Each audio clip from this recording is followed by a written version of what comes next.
시편 76편 6절부터 9절 말씀까지입니다. 야곱의 하나님이여 주께서 꾸짖으심에 병거와 말이 다 깊이 잠들었나이다. 주께서는 경외받을 이시니 주께서 한번 노하실 때 누가 주의 목전에 서리이까. 주께서 하늘에서 판결을 선포하심에 땅이 두려워 잠잠하였나니 곧 하나님이 땅의 모든 온유한 자를 구원하시려고 심판하러 일어나실 때로다. 셀라. 아멘. 사람이 평생을 살면서 인생 속에서 누구나 어려움이나 위기를 겪으면서 살게 됩니다.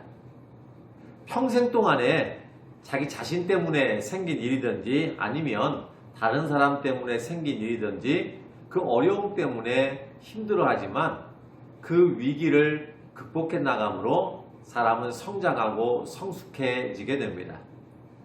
물론 사람에 따라서 그 어려움이나 그 위기의 강도가 다 다를 수는 있습니다. 하지만 그 위기를 겪고 난 뒤에는 반드시 성장하거나 성숙한다는 것입니다. 설령 이 위기를 극복하지 못했다 할지라도 실패를 했다 할지라도 아픈 만큼 성장한다 하는 말이 있는 것처럼 실패했으면 다시 도전할 수 있는 그런 기회를 얻기도 합니다.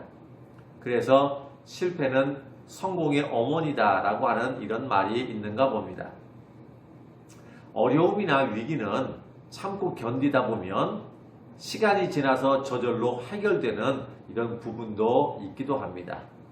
어느 때는 평생 동안 아픔으로 남게 되는 경우도 있습니다. 어느 때는 잊혀져서 내게 그런 때가 있었나? 라고 하는 이런 말을 할 때가 있기도 합니다.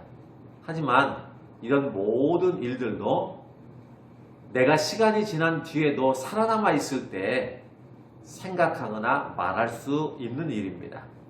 위기가 시간이 지나면 잊혀지거나 다시 도전하면 되는 것이 아니라 이 위기 때문에 내가 죽을 수도 있는 경우라면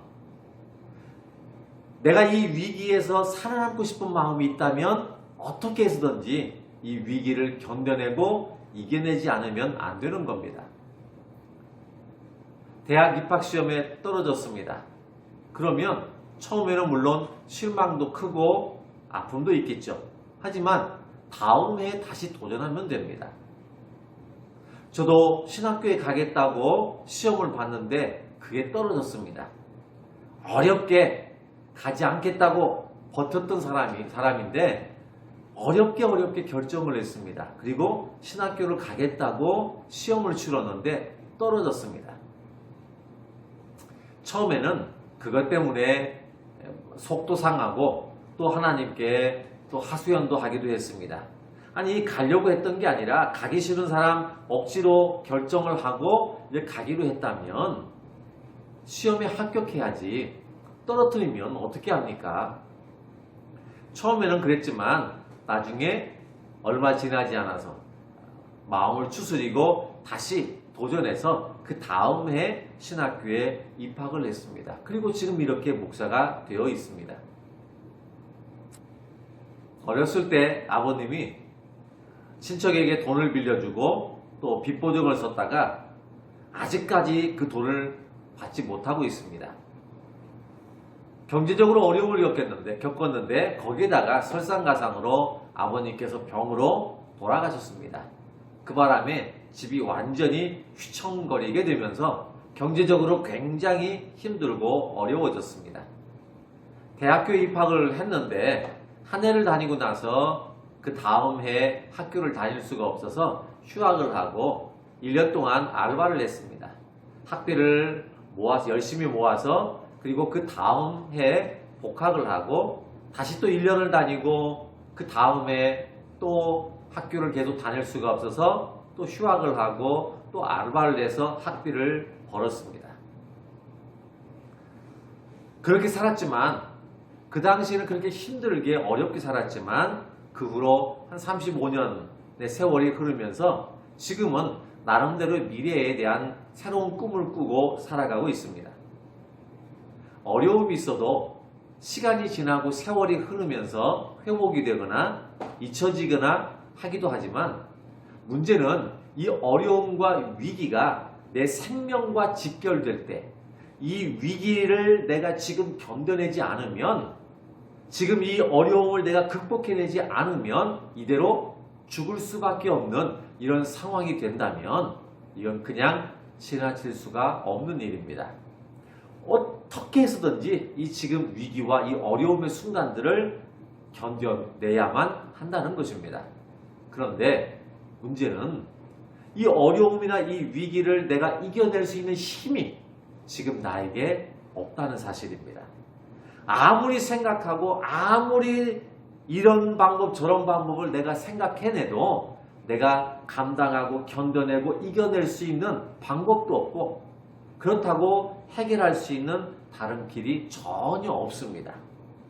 이것이 문제라는 것이죠. 오늘 본문의 배경은 이스라엘의 히스기야 왕이 통치하고 다스린 지가 14년이 됐습니다. 이때 아수르 나라에서 이 이스라엘을 침략을 하게 됐는데 이 아수르 나라의 총사령관인 산헤립이라고 하는 이 사람에 의해서 이 군대가 이스라엘을 공격해 오고 있는 그런 상황이 되어 있습니다. 전쟁이라고 하는 것은 죽느냐 사느냐라고 하는 문제입니다. 게다가 이 전쟁에서 패하고 나면 죽든지 아니면 전쟁 포로로서 영원한 노예로 산다는 것입니다. 나도 노예로 살지만 내 자녀들도 내 후손들도 계속해서 노예로 살 수밖에 없는 게 당시의 전쟁입니다. 전쟁에서의 승리는 새로운 발전과 도약의 기회가 되기도 하지만 반대로 전쟁에서 패배라고 하는 것은 죽음을 의미하는 거고 영원한 노예의 삶을 결정짓는 아주 중요한 일입니다. 이 아수르 나라의 산헤립이 거느린 이 군대가 이스라엘을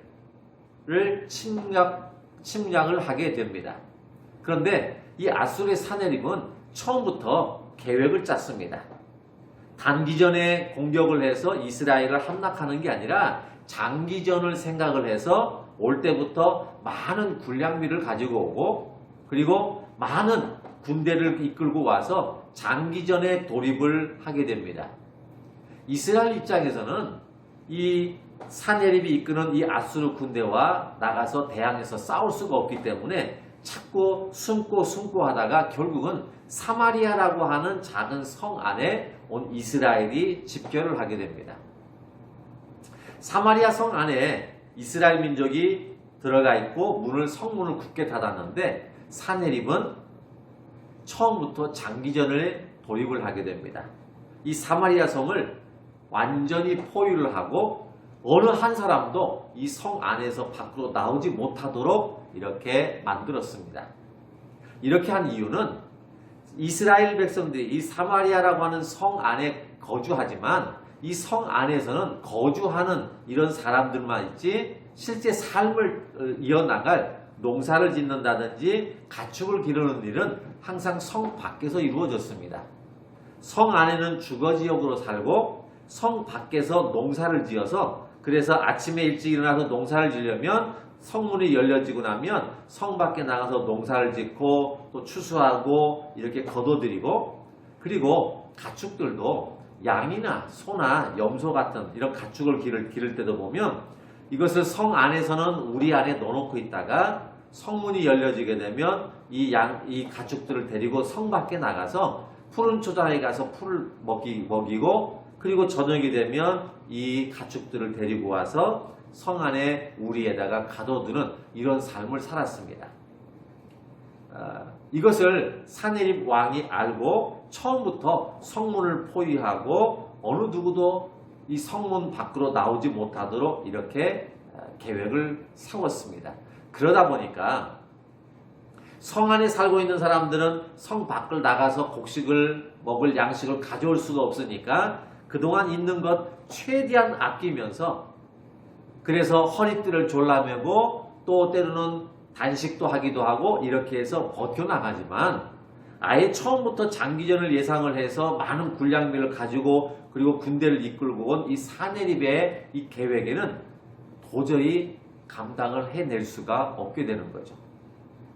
아끼고 음식을 줄여서 그렇게 하루하루를 끼니를 때워가면서 버티지만 더 이상 이제는 먹을 양식조차도 다 떨어진 상태입니다.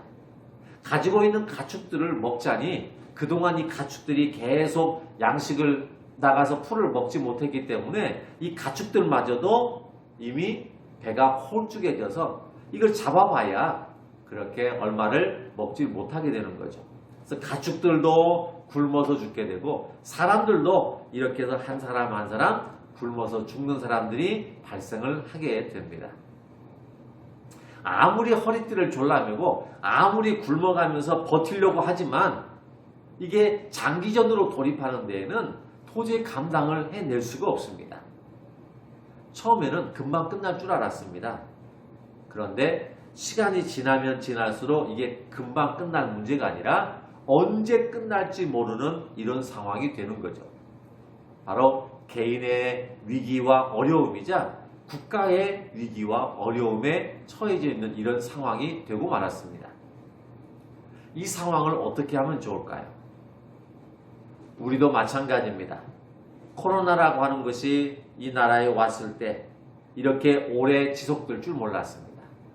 그냥 얼마 시간이 지나면 해결될 줄 알았습니다. 그래서 허리띠를 졸라매고 참고 견디고 했는데 시간이 지날수록 점점 더 확산이 되는 거죠. 우리 가정과 개인뿐만이 아니라 국가적인 위기와 어려움에 처해져 있습니다. 이 상황을 어떻게 극복하면 좋을까요? 이 절대절명의 위기의 순간에 이 이스라엘을 돕는 이가 나타났습니다. 누굴까요? 오늘 말씀의 6절에 보면 야곱의 하나님이여 주께서 꾸짖으심에 병거와 말이 다 깊이 잠들었나이다 그랬습니다. 누가 이스라엘을 도와요? 야곱의 하나님께서 그들을 도우셨습니다. 아니 그런데 왜 이스라엘의 하나님이라고 하는 이 말을 쓰지 않고 야곱의 하나님이라고 하는 이 말을 썼을까요? 이 위기의 순간에 이스라엘을 돕기 위해서 오신 하나님께서 너희의 하나님 또는 이스라엘의 하나님 여호와 이렇게 이야기하면 좋을 텐데 야곱의 하나님이라고 이렇게 했습니다. 왜 그렇게 했을까요? 이사야서 41장 14절 말씀에 보면 지렁이 같은 너 야곱아 이렇게 표현합니다. 지렁이 같은 야곱이라고 표현했습니다. 왜 그랬을까요? 그것은 혼자 감당할 수 없는 거죠. 지렁이는 힘이 없습니다. 지렁이는 너무 약한 존재입니다. 스스로 힘을 내고 용기를 내고 감당할 수 있는 힘이 전혀 없는 무능한 상태. 그래서 야곱은 무능한 야곱, 지렁이 같은 너 야곱아 그랬습니다. 그래서 지금 야곱의 하나님이라고 이야기하는 것은 이스라엘 민족이 무능한 상태라는 거죠. 내가 할 수 있는 일이 아무것도 없습니다. 내가 감당할 수 있는 일이 아무것도 없습니다. 내가 버티고 이겨내고 싸울 만한 힘이 전혀 없는 상태입니다. 완전히 무능한 상태라는 거죠. 그때 하나님께서 이들을 도우시러 오시게 됩니다. 그런데 그 야곱의 하나님께서 병거와 말을 깊이 잠들게 하셨습니다. 병거와 말은 아수르의 군사력을 상징하는 거고요. 깊이 잠들게 했다라고 하는 것은 완전한 패배를 이야기하는 겁니다. 하나님께서 이 이스라엘을 도우시니까 무능하고 나약하고 힘이 없고 내 힘으로는 감당할 수 없는 이런 이스라엘을 하나님이 도우셨는데 하나님이 도우시니까 그 막강한 군대도 완전하게 패배가 이루어지게 되더라는 것입니다. 하나님께서 이스라엘을 도우시니까 아수르의 그 거대한 군대도 졸지에 전멸을 당하고 맙니다. 자, 그런데 이 과정에서 과연 이스라엘 백성들이 한 일이 뭐가 있을까요? 그들의 역할은 뭘까요? 아무것도 없습니다. 전혀 하나님께서 이 아수르의 군대를 멸망시키시는데 이스라엘 백성들이 한 일은 아무것도 없습니다. 아니, 할 수 있는 게 아무것도 없기 때문에 그런 거죠. 하나님께서 모든 일들을 다 행하시게 됩니다. 이스라엘 백성들이 애굽에서 출애굽한 이후에 광야를 가는데 앞에 홍해가 바다가 가로막혀 있습니다. 뒤에서는 애굽의 군대가 쫓아오게 됩니다. 앞은 홍해 바다요, 뒤에는 애굽의 군대. 그래서 갈 수도 없고 또 물러갈 수도 없는 진퇴양난의 순간이 왔습니다. 과연 이스라엘 백성들은 그들이 할 수 있는 건 뭐였을까요? 그들이 할 수 있는 건 아무것도 없습니다. 그런데 하나님께서 홍해 바다를 가르시고 이스라엘 백성들을 건너게 하시더니 뒤에서 쫓아오던 애굽의 군대가 이 홍해 바다에 수장되게 하셨습니다. 애굽의 그 많은 군대가 이 홍해 바다에 수장되는데 이스라엘 백성들이 한 역할은 무엇이었을까요? 그들이 한 것은 아무것도 없었습니다. 광야에서 만난 아말렉 군대가 있습니다. 이 아말렉과의 전쟁을 치르는데 이스라엘 백성들이 할 수 있는 일이 뭐였을까요? 아말렉과의 싸움에서 이스라엘 백성들이 이 아말렉과의 전쟁을 완전히 승리로 이끌었습니다. 과연 그들이 잘 싸워서 그랬을까요? 아니요. 이스라엘 백성들이 할 수 있는 건 아무것도 없었습니다. 무기조차도 없었기 때문에 그 막강한 아말렉 군대와 싸워서 이길 수가 없습니다.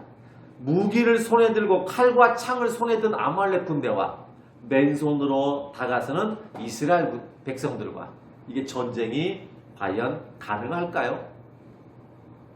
하지만 하나님은 이 아말렉과의 전쟁에서 이스라엘 백성들이 승리하도록 하셨습니다. 최고의 군대도, 치밀한 계획도, 막강한 군대도, 위력 있는 무기도 하나님의 꾸짖음 앞에서는 헛된 것에 불과했습니다. 그러면 하나님은 이스라엘 백성들을 왜 구해주셨을까요? 이유가 있습니다. 9절 말씀해 보면 하나님이 땅의 모든 온유한 자를 구원하시려고 심판하러 일어나셨다 그랬습니다. 하나님께서 이스라엘 백성들을 구해주신 이유는 온유한 자들 때문이라는 것입니다. 여기에서 온유한 자라고 하는 말은 우리말처럼 부드럽다 이런 뜻이 아니고 환난과 고난과 어려움을 당하지만 그래도 하나님을 원망하거나 불평하지 않고 인내하면서 하나님을 의지하는 이런 사람을 온유한 자 이렇게 이야기합니다. 절대절명의 위기 속에서도 하나님이 일하시는 때는 언제냐면 온유한 자가 있을 때 그를 구원하시기 위해서 하나님이 일을 하신다라는 것입니다. 구약 성경에 보면 소돔과 고모라 성을 하나님께서 멸망시키시겠다 이렇게 말씀하셨습니다. 아브라함이 그 말을 들었습니다. 그런데 이 소돔과 고모라 성에 자기의 조카 롯이 살고 있습니다. 그래서 이 망하는 이 나라 속에서 자기의 조카를 살리기 위해서 아브라함이 하나님께 묻습니다. 하나님, 저 나라에 의인 50명이 있으면 그래도 멸망하시겠습니까? 하나님께서 대답하십니다. 아니다. 50명의 의인이 있다면 결코 멸망하지 않겠다. 다시 묻습니다. 하나님, 혹시 40명이라면 그 의인을 있다면 그래도 멸망하시겠습니까? 아니다. 40명이라도 멸망하지 않겠다. 하나님, 그러면 30명은요? 20명은요? 10명은요? 그때마다 하나님은 30명도, 20명도, 10명도 그 안에 의인이 있다면 멸망하지 않겠다 이렇게 말씀하셨습니다. 아브라함이 생각했습니다. 10명이라고까지 했지만 아무리 생각해도 만약에 5명은요, 1명은요 그러더라도 하나님은 1명이라도 멸망하지 않겠다라고 말씀하실 것만 같습니다. 결국 소돔과 고모라 성은 망했습니다. 이 소돔과 고모라 성이 망했지만 소돔과 고모라 성이 망한 이유가 뭐였을까요? 의인 10명이 없었기 때문에 그렇습니다. 의인 10명만 있었더라도 소돔과 고모라 성은 절대 망하지 않습니다. 마찬가지입니다. 위기와 어려움과 고난이 있지만 이 위기와 어려움과 고난이 왜 계속될까요? 하나님은 온유한 자를 구원하시기 위해서 일하신다 그랬습니다. 그렇다면 우리의 가정이나 우리의 교회나 우리의 사회에서나 왜 이런 일들이 해결이 되지 않고 오랫동안 장기전으로 이어갈까요? 어쩌면 우리 집안에, 우리의 교회 안에, 우리의 사회 속에 바로 온유한 자가 없어서일 수도 있습니다. 하나님은 온유한 자를 구원하시기 위해서 일을 하시는데 아직까지도 일을 하시지 않으신다. 하나님이 역사하지 않으시고 하나님께서 이 문제를 해결해 주시지 않는다는 이야기는 곧 온유한 자가 그만큼 없다는 얘기 아닐까요? 환난이나 위기나 어려움이나 고난이 있을 때 하나님을 원망하지 않고 불평함 없이 인내하면서 하나님을 의지하는 바로 이런 온유한 자, 이러한 온유한 자를 하나님은 반드시 건져주십니다. 그러면 단지 그것뿐일까요? 하나님께서 그냥 단순하게 온유한 자 있으니까 살려주시고 회복시켜주시는 그것뿐일까요? 하나님은 이 온유한 자를 구원하시는 또 다른 이유가 있습니다. 온유한 자를 통해서 하나님이 받고 싶은 게 있으시기 때문에 그렇습니다. 그냥 단순하게 온유한 자가 있기 때문에만 건져주시는 게 아니라 온유한 자를 건져주시는 또 다른 이유는 이 온유한 자를 통해서 하나님께서 받고 싶은 것이 있기 때문에 그렇습니다. 그러면 하나님은 이 온유한 자를 통해서 뭘 받고 싶으실까요? 7절 말씀의 첫 마디에 보면 주께서는 경외받을 이시니 그랬습니다. 하나님은 경외받고 싶다는 것입니다. 경외를 받을 만한 분이시기 때문에 하나님은 경외를 받고 싶어 하십니다. 누구를 통해서요? 온유한 자를 통해서 그렇습니다. 그러면 하나님이 경외를 받으신다라고 하는 이 말은 어떤 의미가 있냐면 이 경외라고 하는 말 속에는 세 가지 단어가 함축되어서 경외라고 하는 말로 표현을 합니다. 첫 번째는 하나님을 두려워한다. 그 말이 경외한다는 말입니다. 하나님을 두려워하는 것. 예전에 부모님들을 보면 아버지는 아주 엄하시고 어머니는 자상하셨습니다. 모든 부모들은 다 그랬습니다. 엄하신 아버지와 자상하신 어머니. 그래서 집에서 내가 무엇인가를 하면서 내가 또 다른 일을 하면서 잘못되거나 또 아니면 내 생각대로 할 때가 있는데요. 그때가 되면 엄격한 아버지 때문에 하고 싶은 걸 절제하고 못할 때가 있습니다. 그렇지 않으면 내 마음대로 했을 텐데 내가 만약에 이걸 했다가 아버지한테 혼나면 어떡하지? 그래서 안 하는 경우들이 많이 있죠. 바로 그겁니다. 하나님을 경외한다는 것은 첫 번째 하나님을 두려워한다는 것이죠.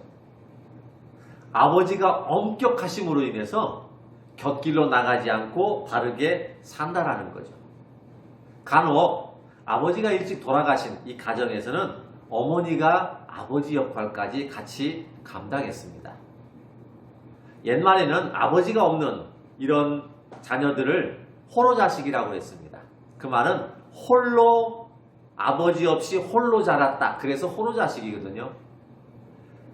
어머니는 자상하고 부드러운 그런 이미지였는데 아버지가 계시지 않은 경우에는 어머니가 굉장히 엄격하게 자녀들을 키웠습니다. 왜냐하면 아버지 없이 홀로 자란 자식이기 때문에 이렇다라고 하는 말을 듣고 싶지가 않아서 그렇습니다. 그래서 엄격하게 키웠습니다. 그러다 보니까 어머니가 아버지가 무서워서 내가 내 마음대로 하지 않고 절제하는 겁니다. 하나님을 경외한다는 것은 바로 그런 의미입니다. 그것이 하나님을 경외한다는 것이고요. 두 번째는 존경심을 표한다 하는 것이 바로 하나님을 경외한다는 것입니다. 하나님께 우리가 영광 올려드리고 또 하나님을 사랑하고, 예전에 보면 아주 엄격한 그런 부모님 밑에서 자란 이런 자녀들인데도 불구하고 존경하는 이런 사람을 물으면 아버지요, 어머니요 라는 말을 많이 했습니다. 엄격하게 하긴 했지만 나는 그런 부모님을 존경합니다. 바로 하나님을 경외하는 것이 바로 이런 겁니다. 하나님을 만만한 존재가 아니라 그냥 눈에 보이지 않으니까 내가 하고 싶은 대로 마음껏 하는 이런 존재가 아니라, 눈에는 보이질 않지만 내 모든 삶을 주관하시고 이끌어 가시는 바로 그 하나님이 지금도 나를 바라보시기 때문에 하나님을 두려워할 줄 알 뿐만이 아니라 하나님에 대한 존중함, 하나님에 대한 존경심의 마음을 함께 담는 겁니다. 그리고 경외한다라는 말 세 번째는 종교적으로 숭배한다 이런 뜻입니다. 한마디로 예배를 드린다는 겁니다. 신앙적으로 신앙 고백과 함께 하나님 앞에 예배 드리는 겁니다. 그것을 이 세 가지를 포함해서 하나님을 경외한다 이렇게 이야기합니다. 예배는 하나님을 두려워할 줄 알고 하나님을 존경하며 하나님께 경배하는 바로 이것이 예배입니다. 하나님은 온유한 자를 통해서 바로 이런 예배를 받고 싶어 하십니다. 하나님은 이 온유한 자를 구원해 주셔서 그 온유한 자가 하나님 앞에 이 경외하는 마음으로 드려지는 이 예배를 받고 싶어 하십니다. 그래서 온유한 자를 구원하십니다. 그런데 왜 아직까지 내 문제는 해결이 안 될까요? 아직까지 이 개인의 위기와 국가의 이런 위기가 아직도 왜 해결이 되지 않고 이렇게 장기전으로 계속 이어질까요? 어쩌면 아직 내가 온유하지 않아서 그럴 수도 있습니다. 아직도 이 사회가 온유한 사람이 일어나지 않기 때문에 그럴 수도 있습니다. 온유한 자가 있으면 하나님은 꾸짖으셔서, 그래서 온유한 자를 힘들게 하는 모든 세력들을 깊이 잠들게 하실 것입니다. 우리가 힘들어하고 어려워하는 진짜 가장 큰 이유는 뭘까요? 어쩌면 그 문제 때문에 내가 힘들어하는 게 아니라 내가 아직 온유하지 않아서 그게 더 힘든 일일 수 있습니다. 우리가 지금 내가 이 어렵고 힘든 일을 극복할 수 있는 힘, 이 위기를 극복해 나가고 버텨내고 이겨낼 수 있는 힘은 어디서 올까요? 그건 바로 온유함에 있습니다. 우리가 지금 가져야 할 것은 문제를 해결하기 위한, 어떻게 하면 이 어려움을 해결할 것인가라고 하는 이것에 대한 고민이 아니라 어떻게 하면 온유한 사람이 될 것인가 하는 이 문제가 우리에게 가장 시급한 문제가 될 수 있습니다.